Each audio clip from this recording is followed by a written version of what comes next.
NRC গেরোয় গত 5 বছর ধরে আটকে ছিল আধার। 5 বছর পর আধার কার্ড নিয়ে কাটল আঁধার। আধার কার্ডের ক্ষেত্রে নিষেধাজ্ঞা প্রত্যাহার কেন্দ্রের। ফলে অসমে উপকৃত হবেন 9,35,682 জন। আধার কার্ড নিয়ে বড় ঘোষণা অসমের মুখ্যমন্ত্রী ডক্টর হিমন্ত বিশ্ব শর্মার। বুধবার সাংবাদিকদের তিনি জানান যে 2019 সালের ফেব্রুয়ারি থেকে 2024 সালের অগাস্টের মধ্যে যারা বায়োমেট্রিক দিয়েছেন তাদের আধার কার্ড দেওয়ার জন্য UIDAI-কে নির্দেশ দিয়েছে কেন্দ্র। 29/7/2024 তারিখে আমি অসম সরকারে ভাৰত চৰকাৰে আমাক অনুৰোধ কৰে যে অসম চৰকাৰে এটা আনুষ্ঠানিকভাৱে ভাৰত চৰকাৰক গোটেই বিষয়টো জনাব লাগে। আমি ভাৰত চৰকাৰক 19/7/2024 এটা ফৰ্মেল প্ৰপ'জেল দিওঁ যে এই 9,35,682 জন ব্যক্তিৰ আধাৰ কাৰ্ডসমূহ মুকলি কৰি দিব লাগে।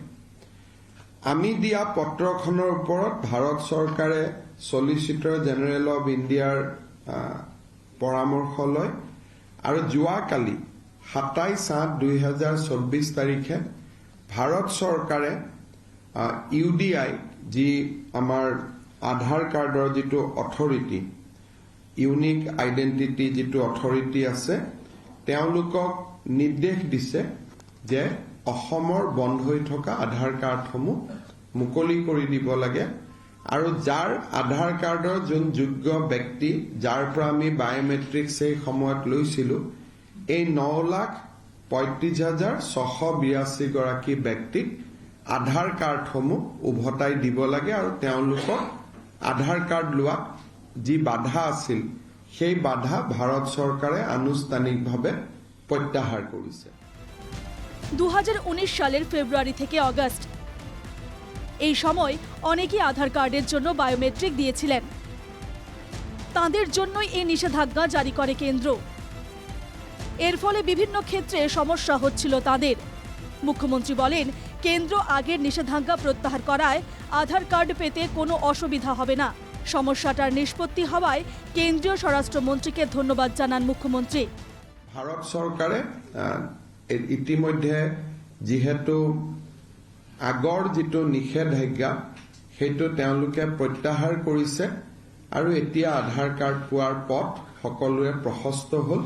এটা বহুদিনীয়া এটা যিটো ইস্যু আছিলে সেইটো আনুষ্ঠানিকভাৱে ৰিজলভ হ'ল বুলি মই আশা কৰিছো।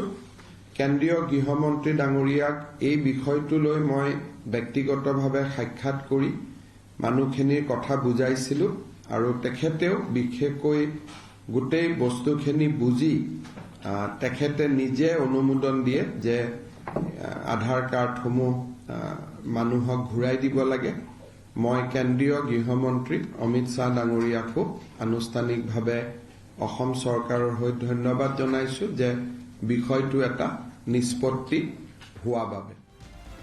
মুখ্যমন্ত্রী জানান আধার কার্ডের ক্ষেত্রে নিষেধাজ্ঞার ব্যাপারটা এনআরসির সঙ্গে একটা সম্পর্ক থাকার কথা ছিল, কিন্তু পরে দেখা গেছে যাদের নাম এনআরসিতে রয়েছে তাঁদেরও অনেকেরই আধার কার্ড বন্ধ করে রাখা হয়েছে। পুরো ব্যাপারটাই ঘেঁটে দেওয়া হয়েছে। It was supposed to be linked to be NRC, but they fizzle out the entire thing. Even non-NRC people whose name is there in NRC, their NRC also got blocked.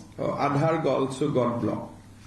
So it was meant to be for the people whose name were excluded from NRC, but they somehow at that point of time fuzzle out the thing.